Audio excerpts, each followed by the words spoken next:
All right, baby. Testing, 1, 2, 3.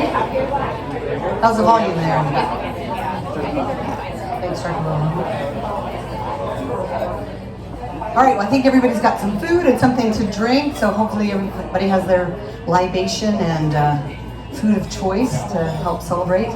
I'm Dana Sprute, I'm the Family Medicine Program Director, and wanted to welcome everyone here to the 2002 class graduation from Family Medicine Residency Program at the University of Texas, Dell Med. So welcome everyone.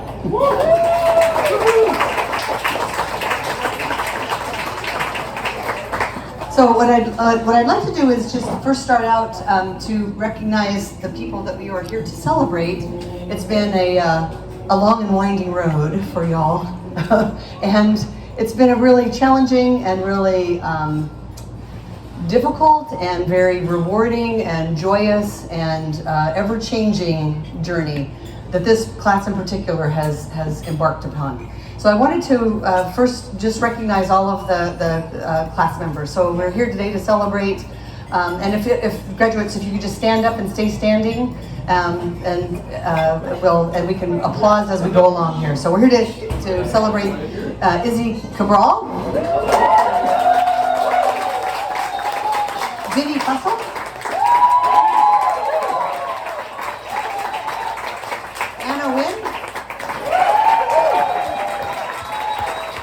Funmi Odeyomi,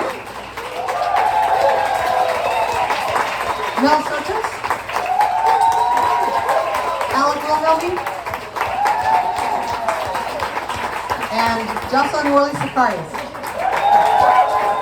All right, well done, y'all. Now I want all of the family members who were on this journey with you, because we don't go without our villages, to also stand up and be recognized as well. Thank you for all you've done to get these young people to where they are, which are amazing, wonderful doctors. Well done. So I mentioned this has been a particularly interesting era that we've lived in.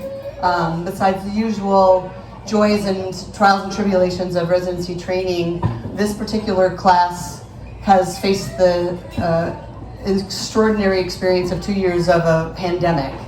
And these are things that we see in our world every 100 years or so, and then smaller intervals every once in a while beyond that. But this has been an incredibly challenging and extraordinarily interesting time to train young doctors and to watch their journey and also kind of worry about the safety and what that journey is going to look like. And so we've all walked this journey together, and I just wanted to say how grateful I am to everyone for all of the incredible work and perseverance and resilience and flexibility and the joy that you still brought to your work in a time when it was incredibly uncertain. And it's just, I have no words of praise high enough to say what a remarkable job you all have done in caring for people in a time when it was really scary and we didn't have all the answers yet, and we still don't, but we have better answers now. And to look after one another, take good care of our patients, and take care of yourselves. So I wanted to just remind you a little bit about what that journey looked like. So for the class of 2022, they arrived enthusiastic, excited. I'm a doctor, I get to write orders, I'm in charge, I've got patients. And they also were nervous and a little terrified and like, oh my God, I'm a doctor, I have patients, I'm in charge.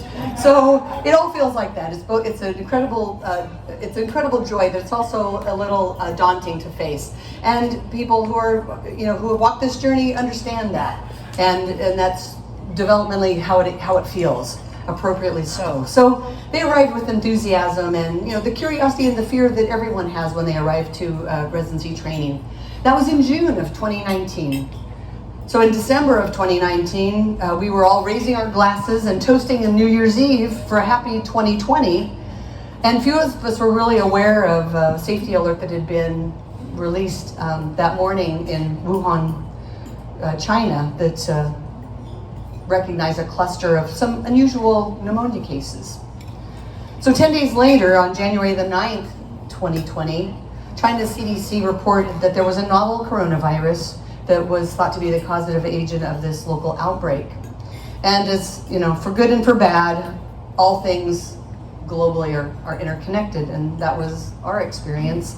What seemed at that time a minute incident in China began an incredible journey that included lockdown, some basic civil rights limitations that were part of a good public health policy, but difficult for people that were not medical to understand, and even sometimes people that were medical to understand. And then it also led to the deaths and suffering of many, many people, including over 1 million Americans, or million people in the US and 6.3 million people globally. So this was, this was a journey that no one thought they were going to be taking when they arrived in Austin, Texas in June of 2019. Over that time, we have a community partner who we work with in the residency education continuity clinic, community care, and they I think, very heroically in a very quick transition, moved from 100% in person to 100% virtual. And these new doctors who are still trying to figure out, how clinic works, now we're telehealth doctors. And they move through this seamlessly and with incredible patience and incredible, enthusiasm to embrace a way to care for people that kept everybody safe. And then in April through June of that year, we were on an emergency alert where people were either working solely in the hospital, solely in the clinic, to help to not, kind of cross-contaminate and keep people as safe as we could and still take care of everyone. And this was, again, a part of their journey. And in spite of that, there's, David Bowie said, we can be heroes just for one day. Well, these doctors were heroes every day. They showed up and they did extra shifts to cover for their colleagues. And they showed up in the emergency room, which was a really frontline place to be, and they showed up in the ICU. And they took care of people at a time when it was really scary, and I just say thank you. I'm so grateful. You are heroes always.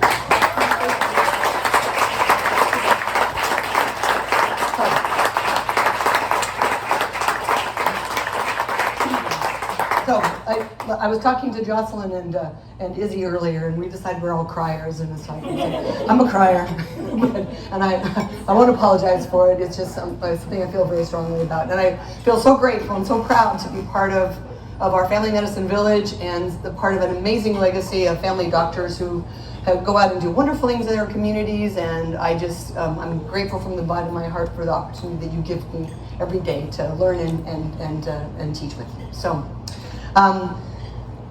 That's all I got to say about that. Be able to solve all the world's problems all at once.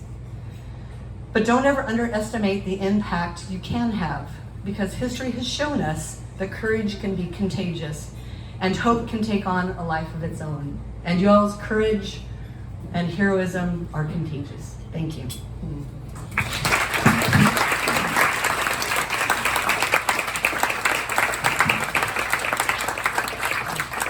So the next part of the program is we're going to have the chief residents come up in just a little bit. But before they do, I would just like to say or acknowledge in a special way the special place in my heart that Jocelyn, Worley, Sarkaria, and Alec Wilhelmi have in my heart. They are truly wonderful leaders, doctors, communicators, fixers, fence menders.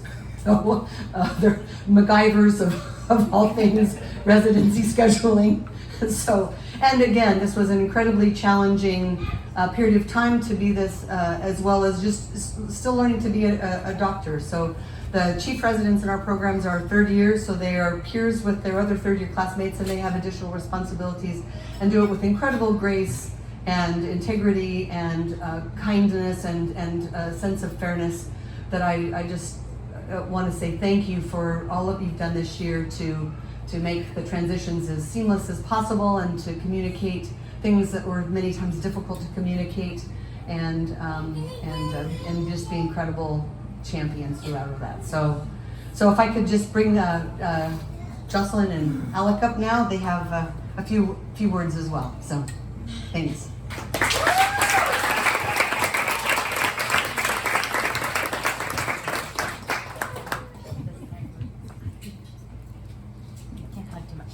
Yeah.